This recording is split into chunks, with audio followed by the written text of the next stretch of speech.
नारनौद के विधायक जस्सी पेटवार इस समय जो हिसार के जो मेयर पद के दावेदार है कृष्ण टीटू के उसके समर्थन में आए हैं, तो ऐसे में जस्सी जी ये बताएं कि जो आज मेयर के लिए आप कृष्ण टीटू के समर्थन में आए हैं, क्या कहेंगे, क्या देखते हैं आप? बिल्कुल जो माहौल है आज, क्योंकि इस बात का सबको पता है कि लोगों ने हिसार में भारतीय जनता पार्टी को हराने के लिए वोट डाला था, और जहां ये कामयाबी मिली भी, हिसार की मैं बात करूं, चाहे मैं नारनौंद की बात करूं, कलाना की बात करूं, जहां की भी मैं बात करूं, तो आज टीटू सिंगला जी और जितने भी मेयर के प्रत्याशी हैं, जितने भी पार्टियों के हैं, उन सब में एक चीज है, कॉमन है कि केवल टीटू सिंगला जी ऐसे हैं जो अनुभवी हैं, जो पहले भी म्युनिसिपल काउंसिल के चेयरमैन रहे 5 साल, जो लोकल हैं। हिसार के स्थानीय निकाय के चुनाव हैं, तो स्थानीय निकाय में स्थानीय उम्मीदवारों की भागीदारी होनी चाहिए, क्योंकि और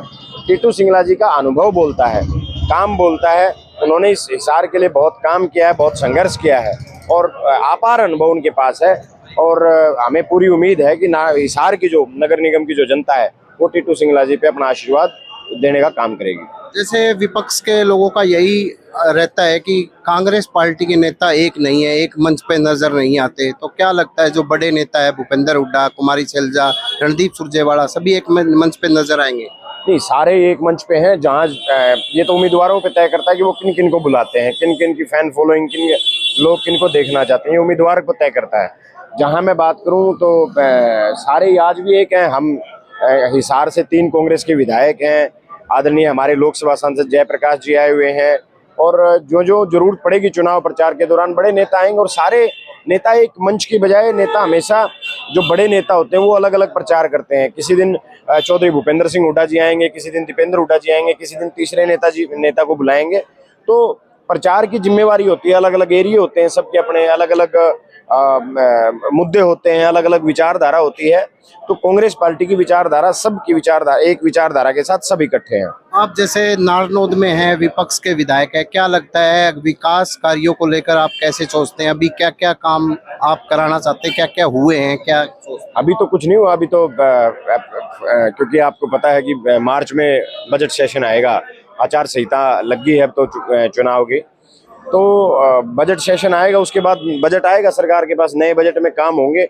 और मुझे पूरी उम्मीद है, मैं नारनौंद के लोगों की आवाज बन के विधानसभा में उनकी जो मांगे हैं, जो काम है, उन विकास कार्यों को उठाने का काम करूंगा, और सरकार से लड़के, सरकार से मजबूती से, सरकार से लोगों के लिए मांग करके सरकार से विकास कार्यों को करवाने का काम करेंगे। ये अंतिम सवाल कि निकाय चुनाव को लेकर कांग्रेस किन किन मुद्दों पे चुनाव लड़ेगी, किस तरह का? सारे ही मुद्दे हिसार में आज आप देख सकते हैं। हिसार में जाम की व्यवस्था क्या है, पार्किंग की कोई व्यवस्था नहीं है, भ्रष्टाचार एक बहुत बड़ा मुद्दा है अपने आप में।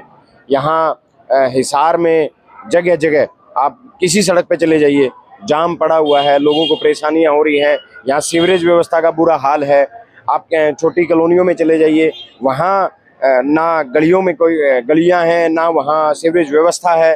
तो बहुत सारे ऐसे मुद्दे हैं जो निकाय चुनाव में कांग्रेस जिनके साथ चुनाव में उतरी है, और मजबूती से, और मैं आपको विश्वास दिलाता हूँ, क्योंकि कुछ लोग कहते हैं कि भाई बीजेपी की सरकार अभी बनी है, ये चोरी किया हुआ मैंडेट है। ये लोकतंत्र में कई बार लोक हार जाता है, तंत्र जीत जाता है, ये वो नतीजा है। लेकिन इस बार हिसार नगर निगम से कांग्रेस प्रत्याशी का मेयर जीतेगा, टीटू सिंगला जी भारी वोटों से जीतने का काम करेंगे। तो ये थे जस्सी पेटवार, इनका साफ तौर से कहना था कि जो कांग्रेस के उम्मीदवार कृष्ण टीटू भारी मतों से जीत हासिल करेंगे। उनका ये कहना है हिसार में कई तरह की जो समस्याएं हैं अभी तक दूर नहीं हुई। प्रवीण कुमार, हिसार।